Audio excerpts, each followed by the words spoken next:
Oops. Okay, next slide, please. I just want to share with you the format that we're going to be using this evening. This is the welcome and overview. And then we're going to break into small group discussions. So we have a few folks here, but we also have a lot of sort of staff here, people who are here to help us transcribe information. So we'll see how many tables we actually need, but we have enough folks to break out into small groups at the tables that are in the back.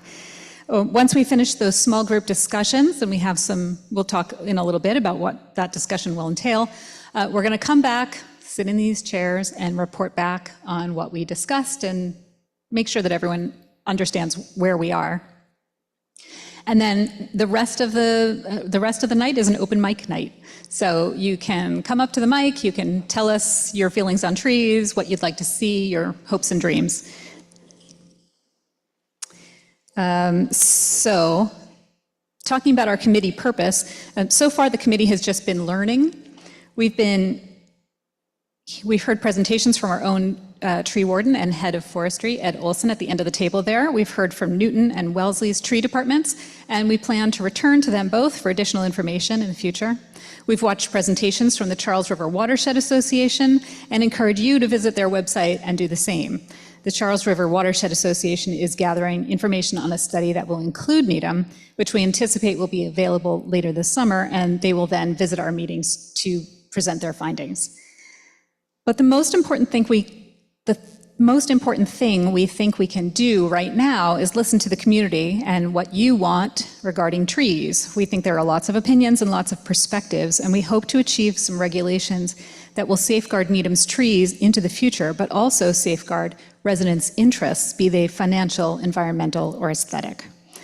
The committee's first meeting following this forum tonight will be to debrief and understand resident concerns and to define the goals of the committee's work. So our committee charge, and in this I'm going to read to you, is to host a public listening session, check, to review the town manager's working group draft goals for tree preservation and recommend changes as appropriate, to review our current tree preservation strategies in similarly situated communities, also check, although we have more work to do there.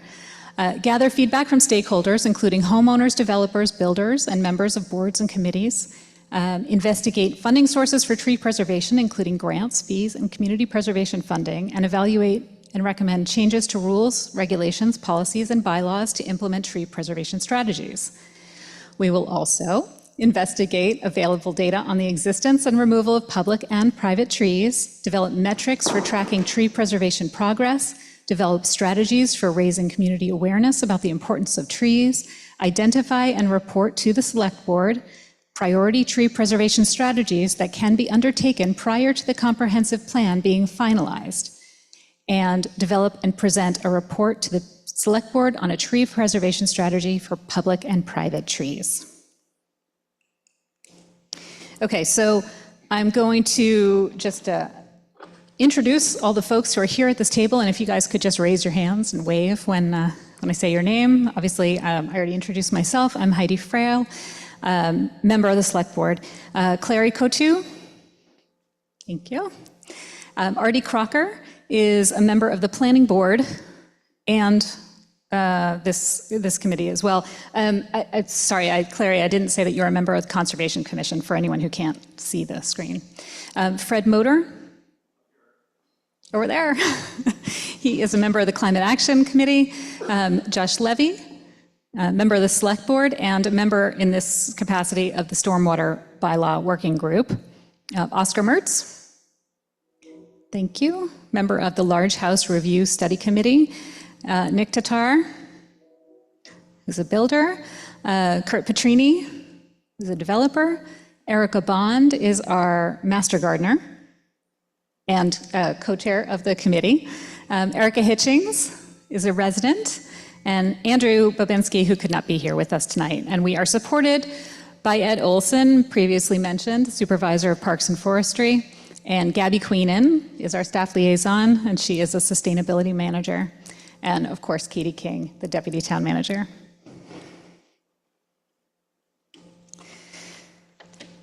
Okay, so here's something important that you need to know.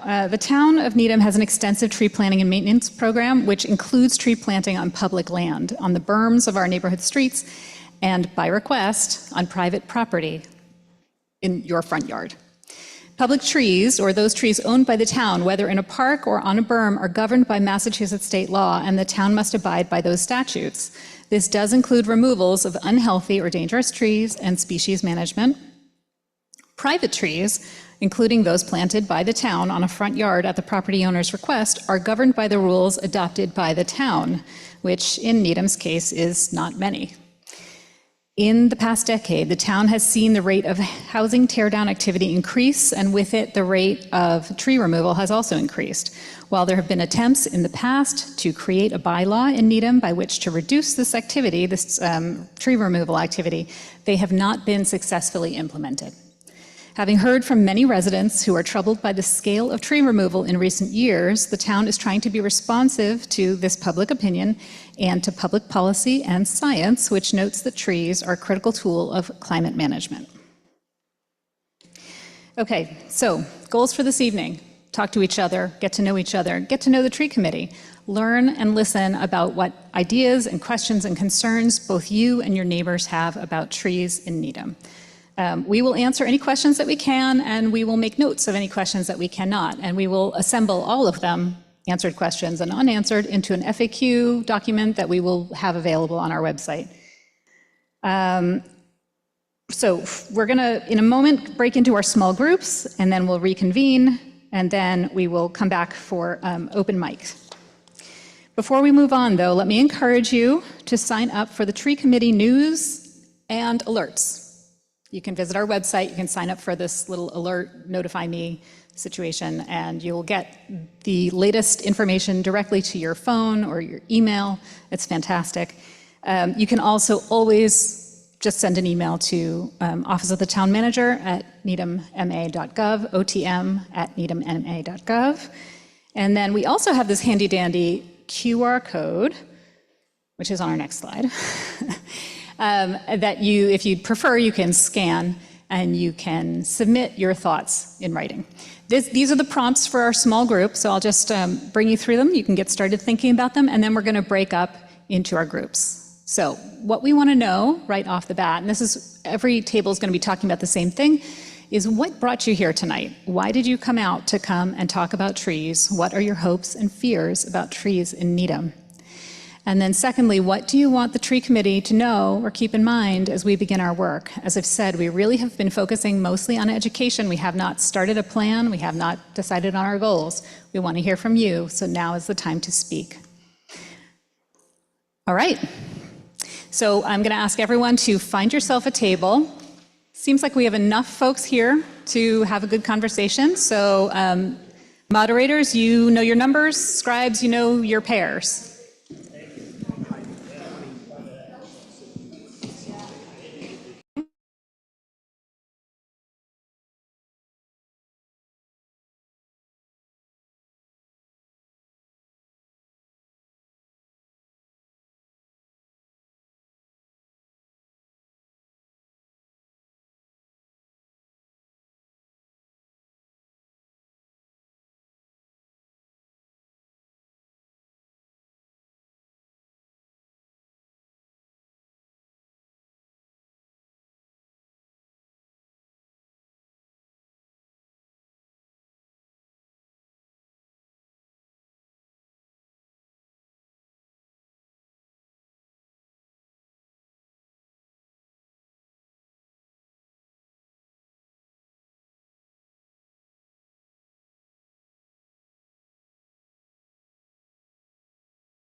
Hi, everyone.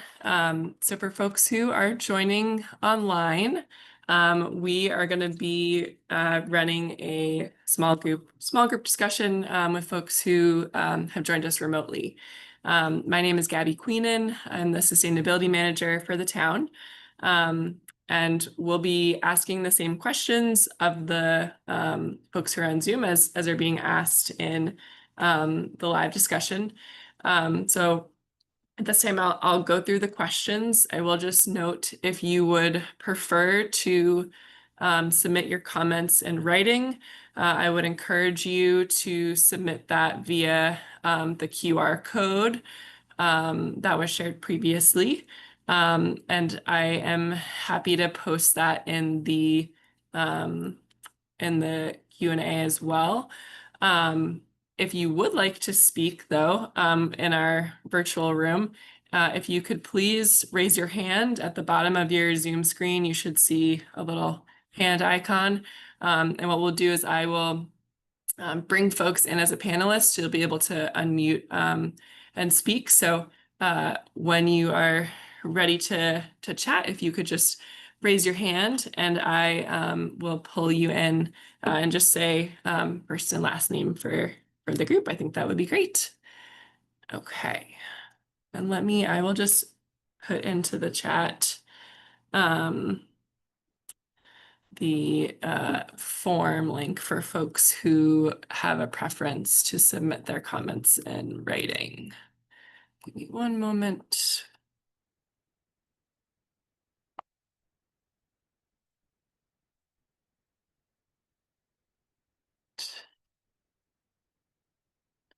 Okay. All right, so let me pull in. I see we have a couple hands to get started. So let me bring in first hand I see. So Robert, I just promoted you to panelist so that you'd be able to join us and come off mute. So you do have to accept that.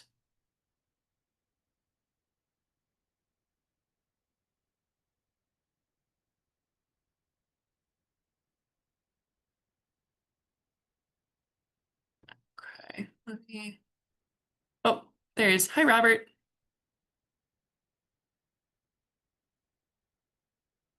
We are not hearing any audio from you at this time.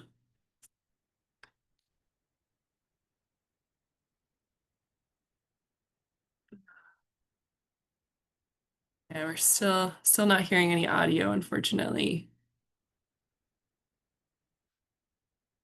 I should also just note the first prompt for the discussion is as a reminder, what brought you here tonight? What are your hopes and fears about trees in Needham? Robert, I'm just going to try to promote you one more time, and if that doesn't work, we will move to our next hand.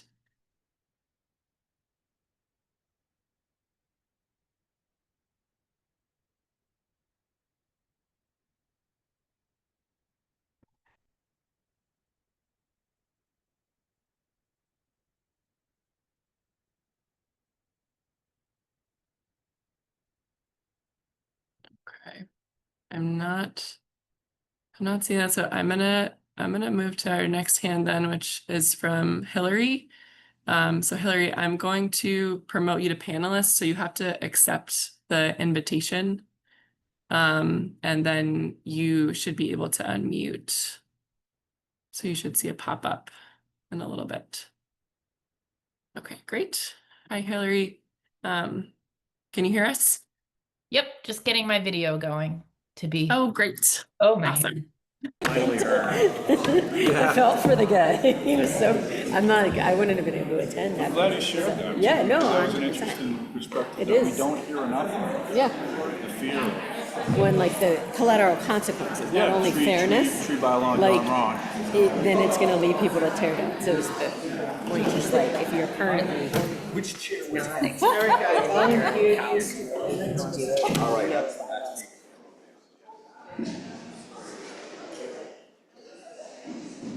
Right, everyone, thanks so much for sticking with it. Come on and have a seat so we can Take down too. chew over what was it's a- discussed.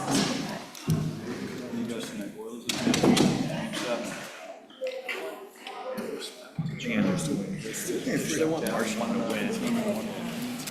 So I heard a number of really thoughtful conversations, and just want to say thank you for everyone for all the participation and heartfelt comments that we got.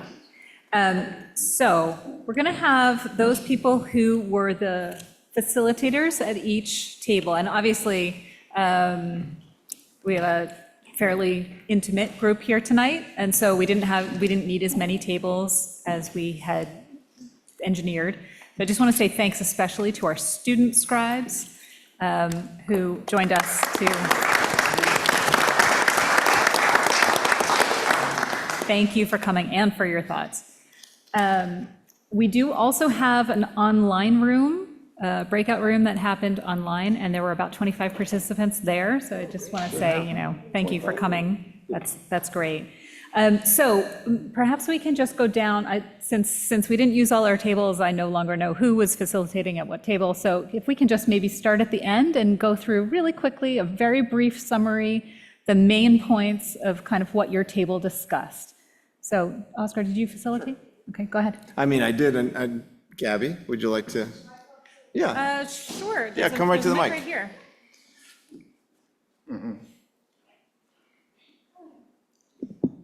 Hello. Okay, hi. So some of the main points that we had was climate change.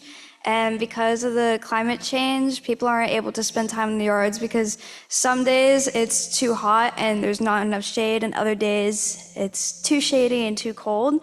A lot of other towns, for example, Wellesley kept on coming up, are ahead of us in the process regarding trees. So we'd like to catch up to them and maybe look at them for inspiration for what we want to take as next steps. Another thing is there should be some consequences in place for people who are cutting down trees illegally or if they're becoming too often. And it's also just generally very expensive, whether the town is covering it or if it's on somebody's own property. It's all around a very expensive process, and it should be taken, not lightly that the town's money is going to something that could possibly be harmful. Excellent, thank you. So scribes, I'm going to ask you, if you don't mind, once you're done, just collect, and then we'll take all those comment sheets that you read out at the end, okay? Did you do a table? Come on up and tell us what they had to say. So for my group, the major concerns were being tear downs, as we all know, along with how that changes Needham's landscape and the privacy of our homes. And unfortunately, I was too young to see what Needham looked like 20 years ago, but our group had the ability to see what Needham used to be like with its landscape and with its privacy. And Needham used to have a draw because of that in its green space.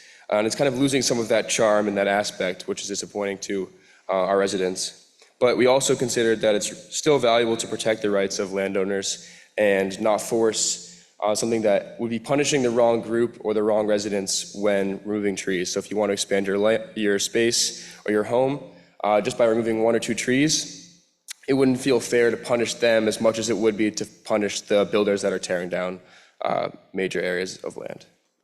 All right, thank you.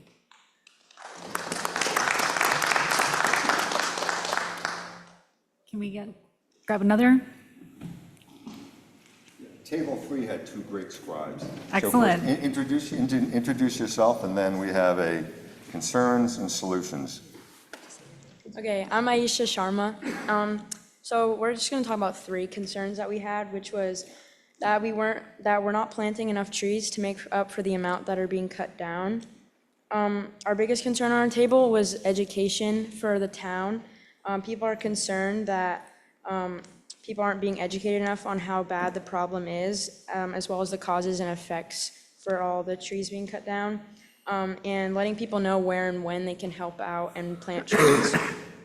And then housing development is a big one. There's a lot of clear cutting going on, and droughts, for example, last fall, or too much precipitation, so natural causes. Hi, I'm Gemma Naokis. I'm doing the actions.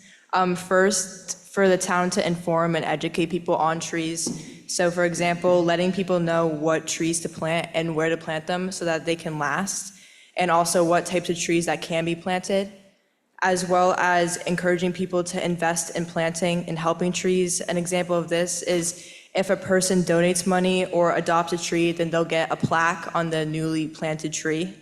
And also for the town to submit a form so that a person can fill out what type of tree they would want to adopt, so it makes it more personal to the person that is donating towards a tree. And then also to limit and mitigate the clear cutting lots, and to make rules that developers cannot clear cut, so it leaves as many trees as possible in tear downs. And then also understand the usage of AC and climate change, and to work on preserving as many tree canopies as possible.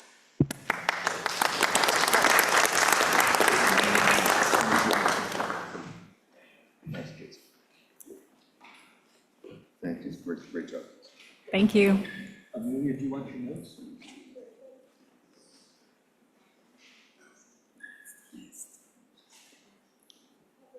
Oh.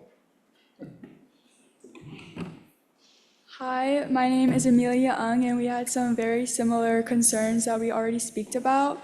First, many of the people were concerned about the amount of trees that are being lost.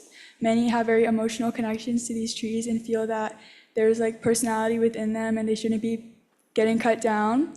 We also feel like there is a quality of life to these trees, and there's an extreme value specifically to older trees. They have legacy and more connection with them. There's more concern about climate change, things like rainfall or CO2 levels. There are also we feel that we need more education on why trees are getting cut down, or what trees to plant, which trees not to plant, and things like that should be more centralized and shown to the citizens of Needham. And yeah, a lot of other things that were said already. Thank you.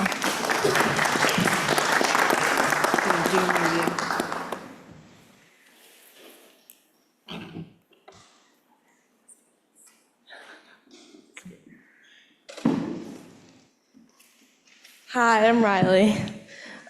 So we talked about a lot of things. First, we just kind of said that we need a lot of transparency, more education to, people in the town. And we kind of talked about how homeowners should get, guidance on what to plant and how to plant them through, handouts or pass-ons that they should get.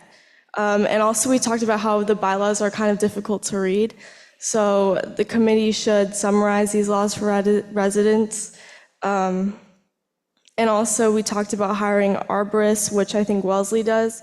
And though this may be, costly to homeowners or developers, we should just stick to their plans because, those are more educated people. And just in general communication, more, news, put stuff in the news and the Observer and the Local, and just on the signs that flash and say the date and stuff, such as the one near the fireplace. So and pruners, experienced pruners, so that they know what to cut. Thank you. Thank you.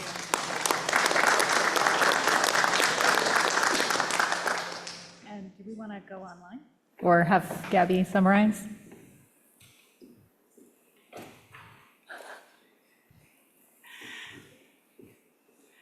Hi, Gabby Queenan. You can tilt it out to sustainability manager. I'm worried about breaking the microphone.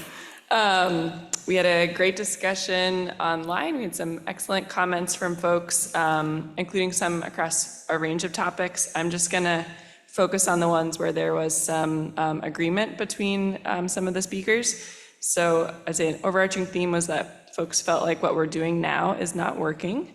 And there was agreement on a concern about the loss of large trees in particular, including from clear cutting of lots with redevelopment. There was a lot of interest and support for the work that the tree committee is doing, and an appreciation that this issue is rising to the top of the town's interest list.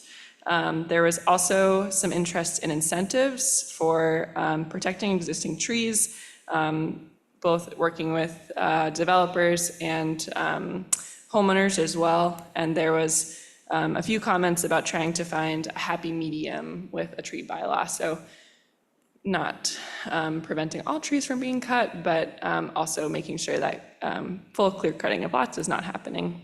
And we also had a similar theme of education for residents and developers about maintenance, understanding the cost of trees, and knowing what needs to be done to keep them healthy. Thank you. Thanks, Gabby. And then Josh. Thanks. I didn't have a scribe. So the four main things that we talked about, very similar to other points. So clear cutting is a concern, particularly related to building and construction projects. Understanding and educating people about the problems that they can cause, flooding onto neighboring properties because it makes it difficult for water to be absorbed on that property. And then we talked about potential ways to address it. So if it's related mainly to building projects, make it a condition of the demolition or building permit that the developer meet with the tree warden and the tree warden signs off on that plan, the tree plan. The idea that enforcement has to continue into the future. And then we also talked about replacing trees. So when trees are replaced for other trees that have come down, the replacement trees are often much smaller. And so, they have less shade, they capture less carbon. They're often just viewed as less effective as the large trees that they replaced. So understanding how we can make replacement trees as effective as the trees that are coming down is important. Also talking about and educating people about why trees might have to come down, because there are some cases where it may be necessary if they're diseased. Educating people about what makes a diseased tree, what makes an invasive species, and why it's harmful to keep those. We talked about maybe recommendations that this board could make about designating scenic roads, because scenic roads have more protections for trees along the roads. And then we also talked about incentives, perhaps expanding the tree planting program that we currently have to allow trees to be planted further back on private property away from the road. Awesome, thank you. Okay, so all of those comments are going to be kind of aggregated, and we'll figure out a good format to make them available. Before we move on to our open mic, and I know that at our table, at least, there were actually lots of things brought up that we had said, let's talk about that at open mic, because it's something that everyone should hear. So I hope that you will stand up and make those comments. But before we move on, I did hear a lot about education and people wanting to feel more connected. So I'm going to take this moment to make a plug. I already made a plug for our news alerts, which you can sign up for on our website, the town website. But if you go to the town website, you can also sign up for the News You Need 'Em, where you will learn about things like when we're holding our next tree forum and 1,000 other things. You can also sign up for the email newsletters for our 2 town newspapers that are email. They're representatives of both in the room tonight. The Needham Local is a division of the Needham Channel, and they send an email newsletter every week. And we also have the Needham Observer, and you can sign up there for their weekly email news edition. So I recommend you take advantage of that, and that applies to everyone online as well. So we're going to go into, go ahead, Fred. Am I right that we're going to be open to adding comments from people beyond the date of this meeting? Absolutely. Is for a certain length of time, or? No, it's always. Just open, all right. It's pretty much always. You can always email otm@needhamma.gov. So I'm just going to encourage people here to send the link to the comment page to people that they know who might also, couldn't be here. Excellent. Also have concerns and passion for this. Excellent. And we also got a lot of emails prior to this meeting for people who knew they weren't going to be able to attend. So we're going to go into open mic unless I missed anything else?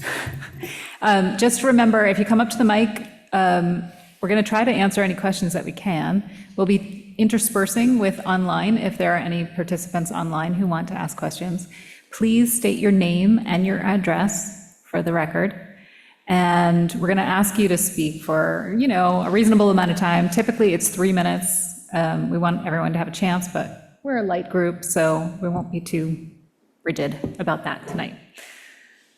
So come on up if you have a question or you have a thought that you want to share or something, some kind of issue that we thought of in our groups. Come on up, Jim. Thank you for holding this forum tonight. And you've covered, really, the comments covered a lot of topics. Name and address. Oh, sorry. Jim Glickman from 24 Colton Park.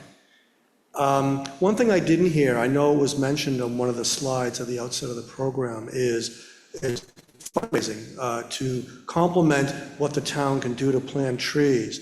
I know that Newton has something, I think it's called the Newton Tree Conservancy, and I'm not saying that their model is exactly for Needham, but I'm sure you're already doing this, but I would encourage the committee to study what Newton and other towns are doing. I'm optimistic. I really think that there are plenty of people in town that would contribute if they, with the proper education, if they knew how the money was going to be spent, if they knew how important it was to preserve the tree canopy. And the town can only do so much. They only have so much manpower, so much funds to work with. But I really think that in Newton, it's really worked well. My understanding is I've talked to a couple of people there, and I think that could happen in Needham as well. So thank you. Thanks, Jim.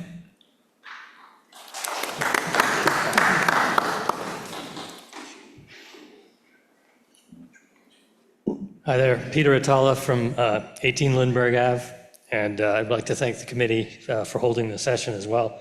I had a couple of thoughts as we were going through the discussion. The first thing is, I think everybody feels like there's been a loss of a tree canopy, but it's hard to quantify. And so I would encourage the committee, as you're going through and talking about doing tree inventories and stuff, that there might be some kind of dashboard or something that people could see really what's going on. I think town meeting passed an article to do a tree study, but that was for public trees only. So maybe thinking about that, how do people know what's really happening with the tree canopy?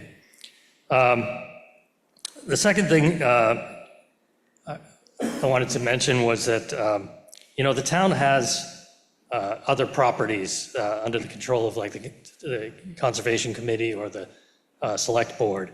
So one thing that might work is if, a private homeowner had to take down a tree, that they might sponsor a tree in one of those areas. Those areas are forested as well, and they need forest management. So if you're a homeowner and you don't want to have a lot of trees right around your house, maybe you can sponsor some trees in another area, so to preserve the overall tree canopy. And the third thing is regarding how this might be implemented eventually, if there were regulations. I think a good model is really the Conservation Committee that looks at the wetland setbacks now, and maybe that could be incorporated in that kind of a review as well, a tree study as well for a property. So, thank you. Thanks. I don't yet see anyone online. Anyone else in the room who wants to?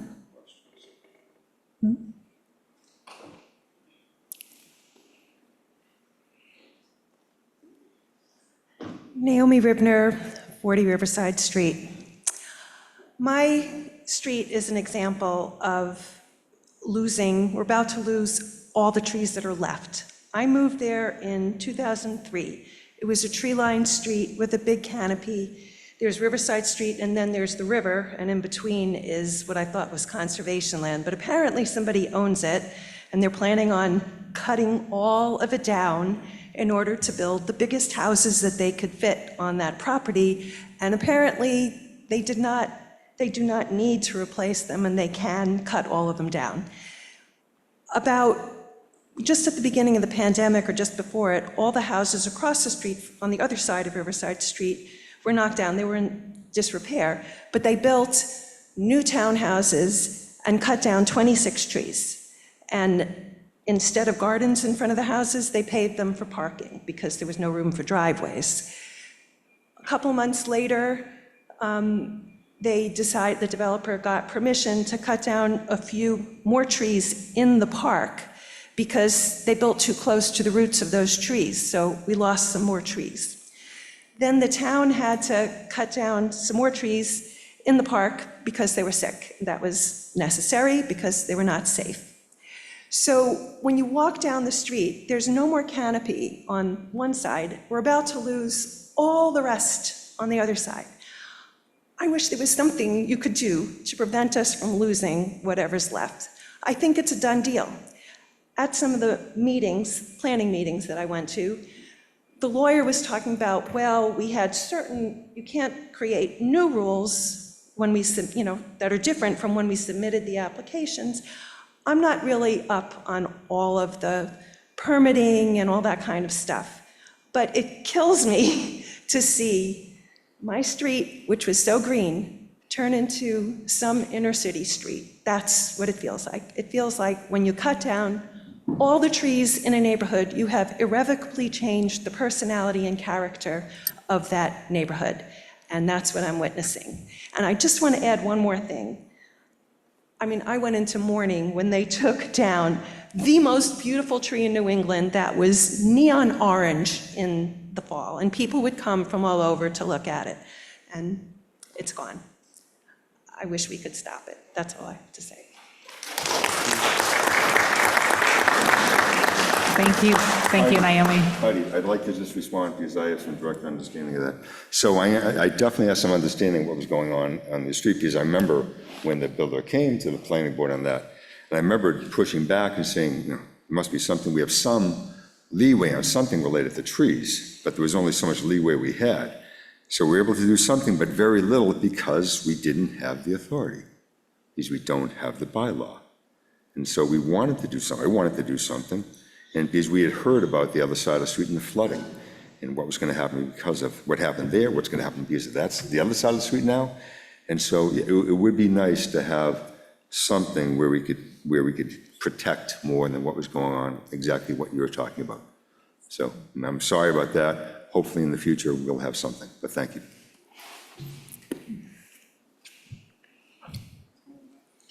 Come on up. Sorry, I couldn't see you. I'm Emilia Lolcheva. I live on 217 Hillside Ave. Since it's going to take time to develop these bylaws, could we collect signatures from the whole town and, do something to prevent this from happening so soon? Yes, maybe there's other things we can do before, all these steps are taken. It's time to be creative. Yeah.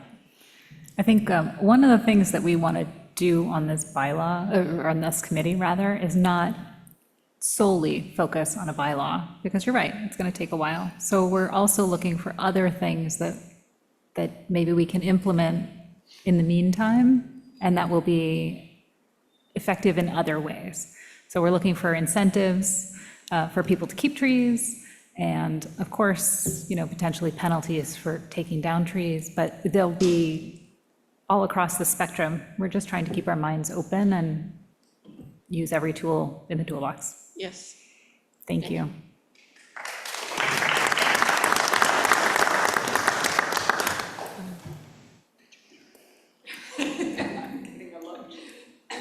Come on up, Holly. You got a sec. You got a sec, Mary.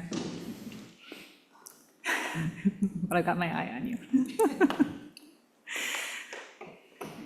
I'm Holly Clark. I live at 1652 Central Avenue. I appreciate the idea of every tool in the toolbox. The biggest tool in the toolbox really needs to be the bylaws. And I think it should be a town bylaw, and I think it should be a zoning bylaw. And I think it should have teeth. And I think we should maybe break down, maybe you think about the life cycle of a project. Like, if a developer is buying a piece of property, how do you get them to consider the trees as a part of their plan. And that might be, Paul Alpert made the suggestion of maybe you can't get a demolition permit until you've spoken to the tree warden. And maybe if you decide that you're going to clear cut first before you come, I would say you can't get a demolition permit or a building permit for 3 years, right? And that would make a developer think, I am going to go to the tree warden. And when you think about your bylaws, I would say you have to think about, Snidely Whiplash as the developer, because the developer that likes the trees and is going to be cooperative, that's going to be great. That is going to work out. The reason you need the teeth is to get the buy-in, either discourage people that don't want to be helpful, or they're building for money. So you have to that's what motivates them. We can say we want to educate people to know about trees and they know about stormwater. The developer will care about stormwater if you say, if you knock down the trees and flood out the neighbor, we're going to hold you responsible. So I feel really like a prosecutor right now, and that is not my normal position, but I just think it's past time to have a bylaw. At our table, it was brought up that perhaps 10 years ago, there was a draft of a tree bylaw that there was a committee, it got done, and it's on the shelf. Maybe somebody could find the shelf and give us a place to restart. And I do think, as we think about even the MBTA housing plan, there has to be design work done. Landscaping should be a part of every project. I think a single-family homeowner probably wants some trees and wants, landscaping. That's not going to be a hard sell. But when other folks are saying, I want to maximize the building, I want to maximize my profit, we just have to explain to them they're going to have to include landscaping. Thanks. Thanks.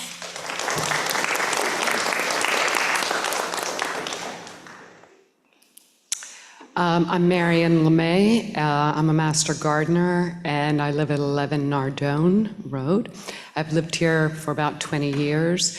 I'm seeing a massive amount of trees being taken down that are creating runoff problems for neighbors, and we've mentioned education. What I would like people to be educated on is planting native trees. And Heidi, I think you said that when they're planted on the public spaces by the town, they're already using native trees, is that right? That's our policy. That's the But policy. I'll let our tree warden speak to that, maybe when you're. Using my head, using my. Yep. We don't use primarily native species just because we want diversity, so we do dozens and dozens of different species. Natives, again, aren't the only that we plant out there. For So a variety of different. my rebuttal to that is that the native trees, first of all, there's so many to choose from. And these have co-evolved with our insects, with our mammals, with our birds for thousands of years. And anybody who's been here since the 70s can already tell how much biodiversity we have lost. We don't see fireflies at night, okay? So I would love to see the town stick to the native trees, beautiful native trees, and they're not going to be they're going to be more disease resistant. And I'd also like the public to be educated about this. In addition to using the signage that we have, the digital signage, such as at the fire station, for instance, we can also put notices over at the transfer station, places that people go anyway, or at the library, so that people are educated. And when the trees are planted underneath the power lines, which they have to be sometimes, get a lower story tree. Don't, look up. don't plant an oak there, don't plant a maple, because what's going to happen is Eversource is going to come by 20 years later, 10 years later, and they're going to butcher that tree to clear their lines. Maybe when Eversource comes, maybe we can have our arborist on site, somebody who has an artistic eye and knows how to do what's right for the tree, not just the power lines. But we can also put understory trees that top out at 30 feet, a cercis, a redbud. Everybody likes a redbud. They're beautiful trees. They're native, and they fit very nicely under power lines. Thank you. Just so you all know, I've been here 15 years, and we only plant understory trees under the wires. We never plant a shade tree. We have all these principles and guidelines, but thank you. We already have those programs. Thank you. Yeah, thank you. Eddie, is there somewhere that folks can find some of those principles? Like, is it public anywhere? What we do? Yeah, what the policies are. I mean, I educate people all the time and talk about what we do and give PowerPoint presentations, but Yeah, but do we? maybe we I can, guess this is maybe why we we can talk talk about like making this. some of that come out of your head and onto a website, because you're a valuable resource, and we can only have you out so often. Anybody else? Is there anyone online? Oh, come on over. Thank you. I can't see. Hi, I'm Rob Brayman. I live at 76 Lawton Road.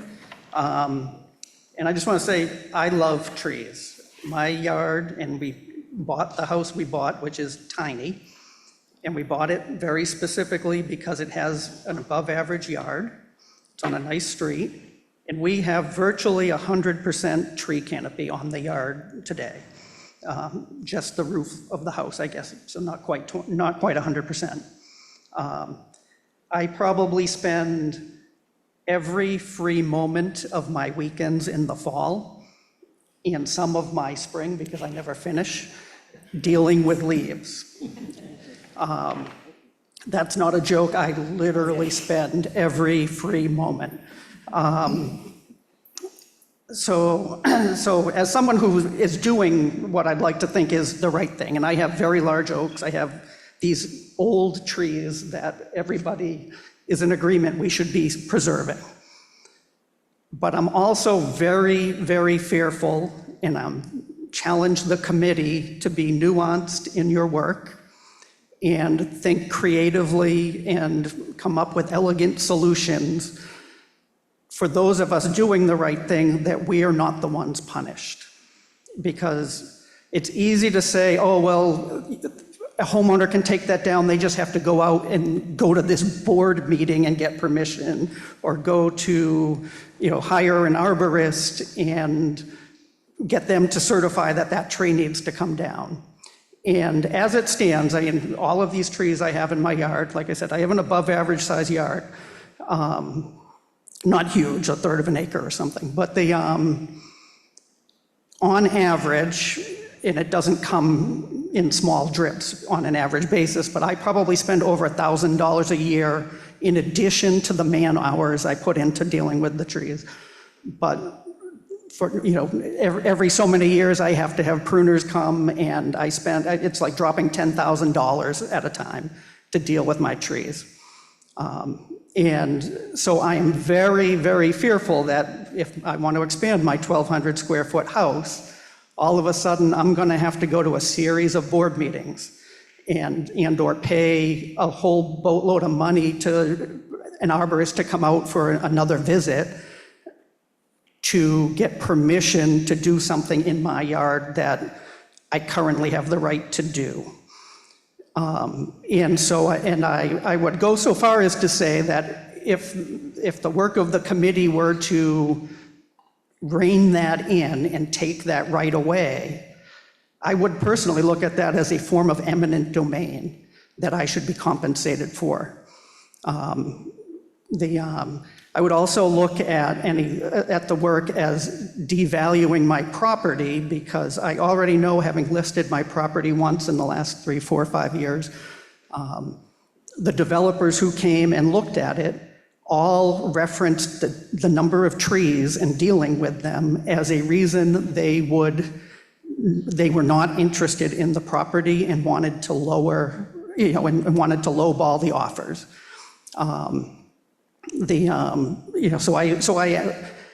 It's very easy to say, and I live on Lawton Road. The South Street end of my road has been clear cut on both sides by various developers. And I mourn that with everybody else. But on the other hand, I don't own those properties. I don't own the view, as they used to say. The only people I've ever heard of that own the view were the Rockefellers or whoever who bought the property across Hudson River because they wanted to own the view. I don't have that kind of a budget, most of us don't. But I do ask you to think about average homeowners who don't have unlimited budgets to preserve trees and are already doing what they can to preserve what they have. Because it would be very easy for me to sell, and I may not get the price I want, I may not get the price the town's assessing me at even these days, but it'd be very easy for me to sell to a developer and let them clear cut before this bylaw takes place.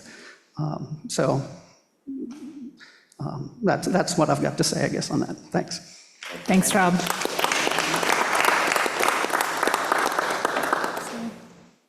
Anything else? Hello, I'm Stephanie Foreman. I live at 1022 Webster Street, and I was at Oscar's table. And I am curious if the committee could come up with some data about what other towns have done. Oscar told us that Wellesley has a tree permitting process. If you want to take down a tree, you have to submit a permit.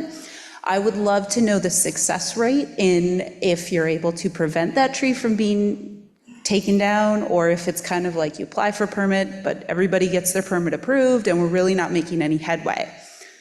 To tailor off of that, it would be really great if we could show how our tree canopy in Needham has changed over the last decade. I'm a younger generation. I moved here in 2018. I have 3 young kids. I'm concerned for their future. So younger parents like myself, we want to know how bad this is. I drive down High Rock. I see trees getting taken down like every week when I'm on my way to school. So data would be really helpful for us, and then also to see how successful other towns are at implementing something, because then do you take pieces of that and say, okay, we're going to do that. I am thoughtful of the fact that if I wanted to take down a tree just because I was concerned it was going to fall on my house, what's the cost that's going to be put on me? We talked about having an arborist come in to say, yes, that tree needs to come down, plus the removal of a tree. That does add up. So, we do have to be mindful of that. But I think there's a lot of younger people that are really concerned about the loss of trees. So data, and then what other towns are doing, and if they're successful, would be really helpful. Thank you. Awesome. Thank you.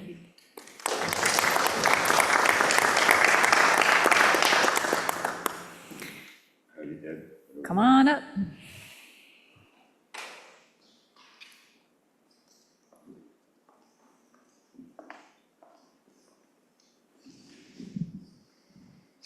Ed Quinlan, 100 Gay Street. I've been a resident for about 31 years. I've been watching over the years as trees come down with new house developments. It was something that bothered me, but not like it did personally when a very good friend and neighbor of ours on the corner of High Rock and Tolman sold their 3,500 square foot beautiful colonial house on a half-acre lot. That's the key, half-acre lot, with magnificent oak, maples, beautifully landscaped, pool in the back. This is where our kids hung out in the summer, under the trees. Beautiful, beautiful place. Developer bought the house, tore it down. Practically every tree on that lot came down with the house. There's now 2 houses. One sold for $4 million, one's selling for 3.2 million, and there's very little coverage left. It's disgusting what has happened. It's disgusting that that kind of thing can happen in our town, that we don't have a bylaw that prevents that kind of thing. So I implore you to do something that will constrain this type of activity. Because it is, somebody said it before, it's money-driven activity. That's the incentive. And I'm not against people making money. They're in business, but there's a town's interest in this too. And we've got to make that a part of what we're trying to do here. At our table, the comment was, there was a comment made that it would be great if the information in your head was made available online to homeowners about the right trees to plant and how far away from the house and what's good for, you've got a lot of stuff up there, and it'd be great to have that online and available to homeowners. Thank you.